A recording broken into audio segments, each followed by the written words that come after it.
کسی بھی کیلنڈر میں کچھ مہینے یا کچھ وقت ایسے ہوتے ہیں جن کی خاص اہمیت ہوتی ہے۔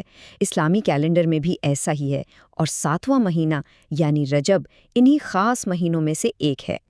تو آخر ایسی کیا خاص بات ہے اسلامی کیلنڈر کے اس 7ویں مہینے میں؟ کیا چیز اسے اتنا اہم بناتی ہے؟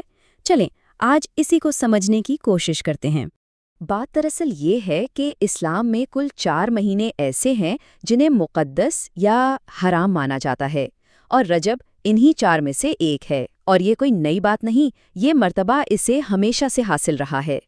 اچھا، تو سب سے پہلے اور سب سے اہم بات جو رجب کے بارے میں جاننے والی ہے وہ یہ ہے کہ یہ امن اور تقدس کا مہینہ ہے۔ دیکھیں، ان مہینوں کو حرام مہینے کہا جاتا ہے۔ حرام کا مطلب یہاں مقدس ہے۔ یہ 4 مہینے ہیں: ذوالقعدہ، ذوالحجہ، محرم اور رجب۔ ان مہینوں کی خاص بات یہ تھی کہ ان میں لڑائی جھگڑا روک دیا جاتا تھا، بالکل منع تھا، تاکہ لوگ آرام سے محفوظ طریقے سے حج، عمرہ یا جو بھی عبادت کرنی ہے وہ کر سکیں۔ اور دلچسپ بات یہ ہے کہ امن کی یہ روایت اسلام سے بھی پہلے سے چلی آ رہی تھی۔ اور یہاں سب سے دلچسپ چیز، اس مہینے کے الگ الگ نام ہیں، جیسے رجب الفرد یعنی تنہا مہینہ، کیونکہ یہ باقی 3 مقدس مہینوں سے ذرا ہٹ کر اکیلا آتا ہے۔ پھر ایک نام ہے منسل الاسنہ، جس کا مطلب ہے نیزوں کی نوکیں ہٹانے والا، اور ایک نام رجب الاسم بھی ہے، یعنی خاموش یا بہرا کر دینے والا۔ کیوں؟ کیونکہ اس مہینے میں تلواروں کے ٹکرانے کی آوازیں سنائی نہیں دیتی تھیں۔ تو یہ سارے نام اس کے پرامن ہونے کی کتنی زبردست گواہی دیتے ہیں۔ اچھا، تو امن کی بات تو ہو گئی، اب ذرا اس کے روحانی پہلو کی طرف چلتے ہیں۔ یہ دیکھتے ہیں کہ یہ مہینہ صرف امن کا ہی نہیں بلکہ اللہ کی خاص رحمت کا مہینہ کیسے بن جاتا ہے۔ اس سلسلے میں ایک بہت مشہور حدیث ہے جس میں پیغمبر اکرم صلی اللہ علیہ وآلہ وسلم نے فرمایا کہ رجب اللہ کا مہینہ ہے، شعبان میرا مہینہ ہے، اور رمضان میری امت کا مہینہ ہے۔ تو یہاں سے رجب کو اللہ کا مہینہ ہونے کا ایک بہت ہی خاص درجہ مل جاتا ہے۔ اس کا ایک اور نام بھی ہے، رجب الاسب۔ اسب کا مطلب ہوتا ہے بہنا یا برسنا۔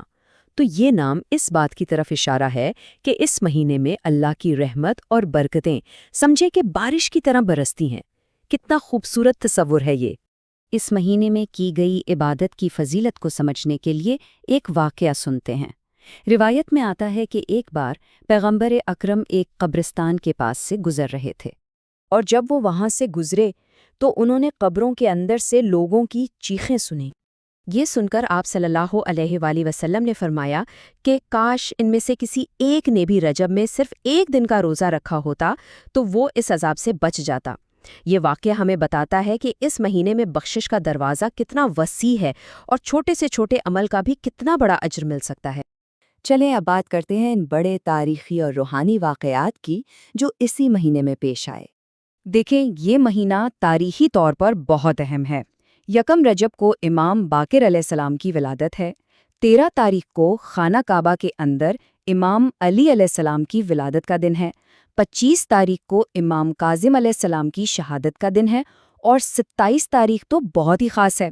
اس دن 2 بہت بڑے واقعات ہوئے، ایک بعثت یعنی جب پیغمبر پر پہلی وحی نازل ہوئی، اور دوسرا معجزہ اسراء و معراج۔